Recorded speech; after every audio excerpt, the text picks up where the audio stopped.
So it's the morning after the night before. Lost my voice a little bit. More news, drama. What is there? There's just over 24 hours, 30 odd hours to go until the transfer window closes. Yesterday, the Danso deal to Wolves was pretty much done. He had a medical booked for Sunday, which is today at time of recording. And then very last minute after the Aston Villa victory, Spurs come in last minute and have hijacked the deal, and he's picked to go there.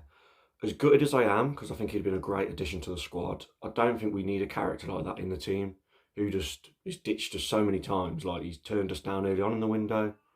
He keeps like picking other teams over us, and then he's gone straight to Spurs. And Spurs are probably looking at it like they don't want us signing Kevin Danso because we are basically a relegation rival to them now. We're only 5 points behind Spurs, and they need centre halves.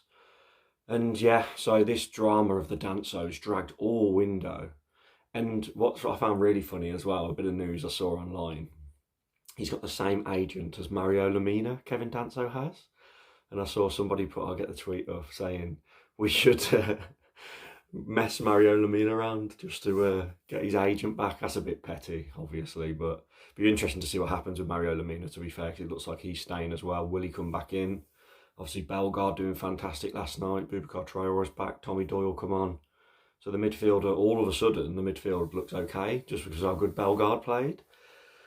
And yeah, and just on the defence as well, obviously we do still need a midfielder and a defender to come in, but Toti Gomez coming back, he slotted back in like he hadn't been away. Agba doing the heart of defence was immense. Doherty, to be fair to him, a player I didn't think should have started, he dropped Santi Bueno instead of Doherty. He was immense as well, Doherty. So all of a sudden, we look good, but we know we forget a few injuries, we're back to square one and back to really struggling, so we do need additions.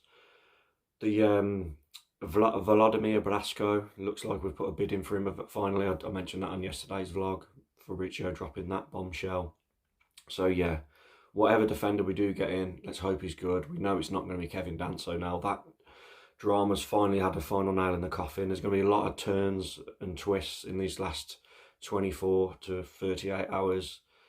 And let's see who we get. I hope we do sign someone, because we need a bit of a lift. But talking of lifts, after Cunha, who for me yesterday didn't particularly have a great game in the 90 minutes against Villa, but he got the vital second goal. He showed his class at the end after missing a good chance first half, and his celebrations, wasn't it, pointing at the badge, kissing it, gesturing to Matt Hobbs that he's going to sign the contract, and that's exactly what he did.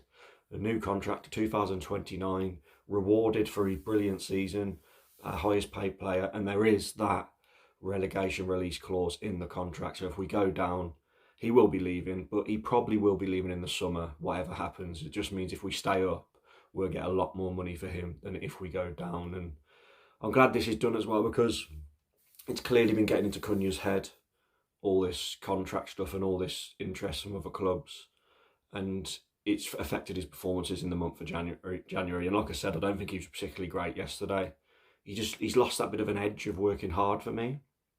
But as I said, he's always got that class to put the ball in the back of the net, and we've got much more chance of surviving with him in the team. So that news, just an amazing weekend really. Everything went right. Apart from Kevin Danso ditching us for Spurs, everything else went perfectly. Getting new players back from injury, putting in Sarabia and Bellegarde, who were two players I didn't even want to start, and they put in unbelievable performances and showed fight. That was the big thing for me, the fight in the team yesterday against Villa. I've really questioned whether a lot of these players actually care the last month, because some of their performances and some of their energy and commitment's not been on. So to see that fight from players you don't expect it from was just amazing. And the atmosphere at Molineux was amazing, which is something that hasn't been there for a while, because we haven't had much to cheer about, but when Molineux's on it, it's brilliant.